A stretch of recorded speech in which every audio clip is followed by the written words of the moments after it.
Hello, Bacho. Let's read the question. So the question is saying, which one of the following has a significant role in the solvent transport? Question में बोला है कि हमारे पास diffusion, active transport, osmosis और surface tension दिया है।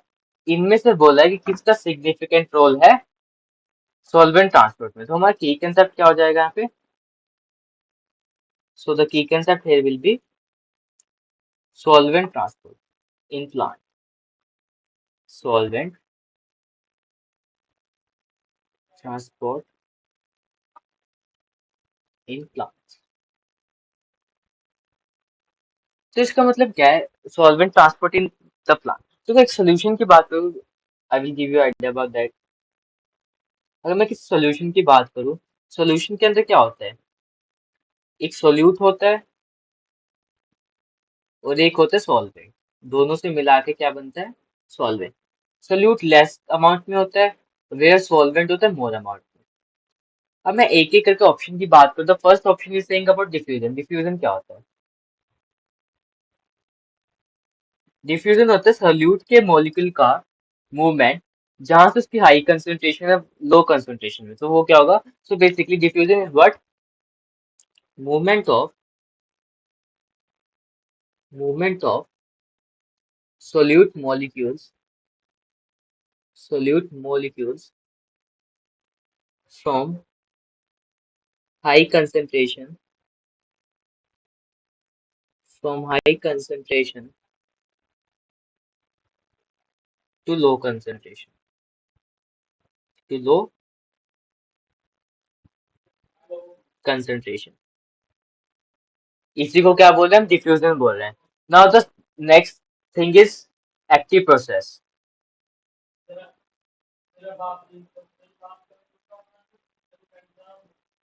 Active process में क्या होता है? इसमें क्या होता है? सोल्यूट की मॉलिक्यूल का मूवमेंट होता है लोअर कंसंट्रेशन से high concentration. So basically concentration gradient के अपोजिट होता है। Okay, so we can write it as movement of solute from lower concentration from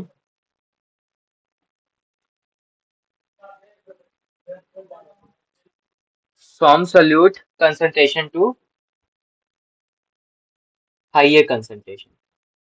solute की लोअर कंसंट्रेशन से कहाँ पे जाएंगे? हाइयर कंसंट्रेशन में हम मूव करेंगे। और इसमें क्या होता है? एक्सपेंडिचर ऑफ एनर्जी होता है, मतलब यूज ऑफ एनर्जी। इसमें एनर्जी का यूज होता है। अब मैं बात करता हूँ नेक्स्ट की, दैट इज व्हाट? ऑस्मोसिस। अगर मैं ऑस्मोसिस की बात करूँ, इसमें बेसिकली वाटर का मूवमेंट होता है और वाटर एक सॉल्वेंट है। वाटर इज यूनिवर्सल सॉल्वेंट, ये भी कहा जाता है। So basically movement of water from high concentration. ये हाई कंसंट्रेशन किसकी बात है? ये वाटर की हाई कंसंट्रेशन हो जहाँ। So from the high concentration to lower concentration of water, lower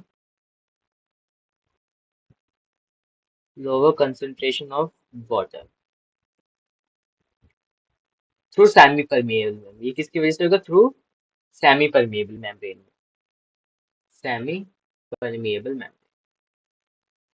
ये एक्टिव प्रोसेस होती है या पैसिव? एक्टिव प्रोसेस जिसमें एनर्जी का यूज नहीं होता, पैसिव प्रोसेस जिसमें एनर्जी का यूज होता है। तो ये हमारी एक पैसिव प्रोसेस है। Passive process. नो, अगर हम बात करें सरफेस टेंशन के बारे में, सरफेस टेंशन बेसिकली हमारे सरफेस, देखो सपोज करो ये मेरा जैसे पानी का कोई सरफेस है, सर्कुलर में बनाया है। तो क्या होगा?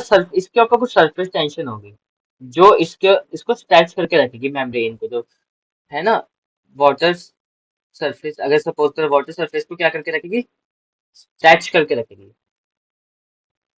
इसमें स्ट्रेच करेगी तो इसमें टेंशन आएगी। तो इसके टेंशन आ रही है तो इसी को क्या बोल देंगे? वाटर के सरफेस पे जो टेंशन होगी उसको क्या बोलते हैं? Surface tension. वो कुछ भी लिक्विड हो, इस ऐसे ही पूरे ना स्ट्रेच होके रहेगी। तो इसी को क्या बोल देते हैं हम? सरफेस टेंशन बोल देते हैं। So talking about the option, अब सल्यूट का मूवमेंट हो रहा है, डिफ्यूजन में भी हो रहा है और एक्टिव ट्रांसपोर्ट में भी। सिर्फ सॉल्वेंट का मूवमेंट कहाँ हो रहा है? सिर्फ सी ऑप्शन ऑस्मोसिस में। तो हमारा सिग्निफिकेंट रोल कौन प्ले करेगा, तो ऑफकोर्स सी करेगा।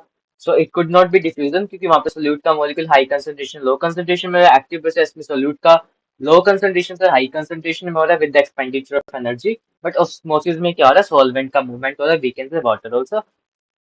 एंड डी सरफेस टेंशन भी गलत हो जाएगा, because it is not helping in the transport of solvent. Hope this is clear to you. All the best.